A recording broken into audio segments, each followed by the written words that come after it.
Hi, this is Yvonne, and I'm here with Lori Hinkle. How you doing, Lori? I'm fine. How are you? I'm fine, and Lori is the Emergency Management Director here in Marion County. And we're happy to have you here today because, you know, this is that time of the year between spring and summer when sometimes weather gets kind of volatile, and we need to know what to do to get prepared for it. Okay.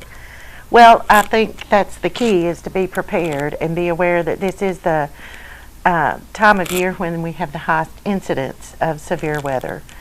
You need to know ahead of time where you would go in your home to be safe should a severe storm or tornado occur.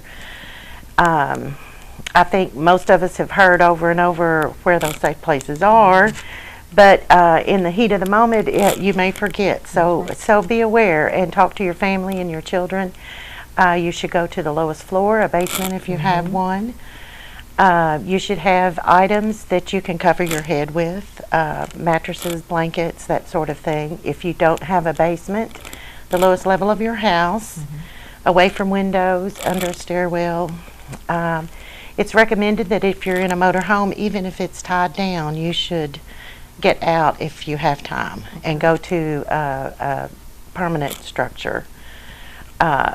If you're in your car, that's a very scary situation because you can't always see a tornado. It may be obscured by rain and clouds, but if you're in your car, it is suggested that you pull off, keep your seatbelt on, and wait it out. If you can get out of your car and get to a low-lying area, do that and cover your head.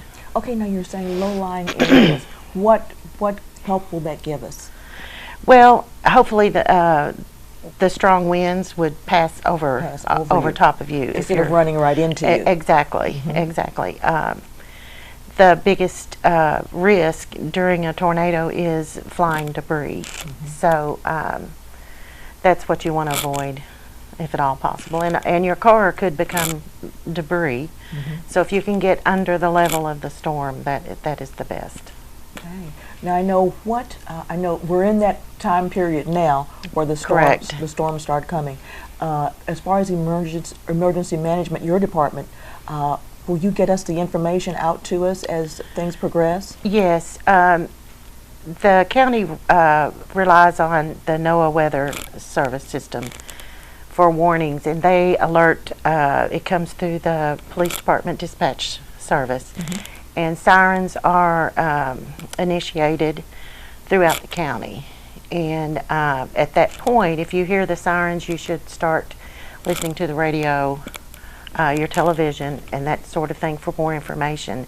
If the storm actually does hit this area, then further information will be forthcoming.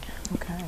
Now, as far as emergency management goes, do you go out to help people, or do you, what other resources do you have that citizens use?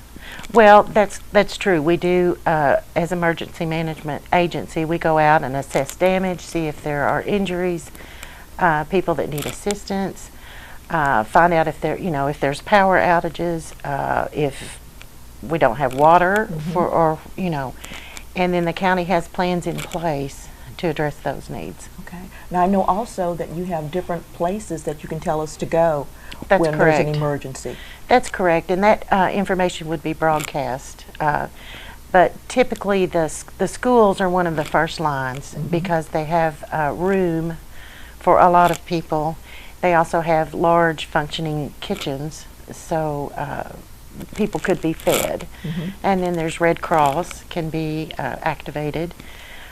If damages were bigger than the county could handle, then we can go to the state for additional assistance and ultimately federal assistance if necessary. Okay. Now, as far as preparedness goes, can you give us like a couple of things that we should have on hand in our homes to be prepared for bad weather?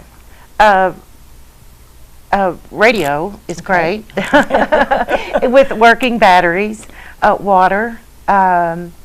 If you're on medication that you need, you should have that available for several days until, just to help you until you can get out, and all the services are functioning again. Okay, and that's in your home. Uh-huh. Now, what about your car? What are some things that you should have in your car, Well, just in case? Again, a flashlight, radio is great. I don't think too many of us carry transistors radios anymore. A flashlight, blankets, water is always good to have. That's good. Fantastic. Well, listen, if if our viewers out there have any questions about emergency management or some questions about anything that we've talked about today, how can they get in contact with you? They can contact me through my email, which is ema@marioncountyky.gov. Okay.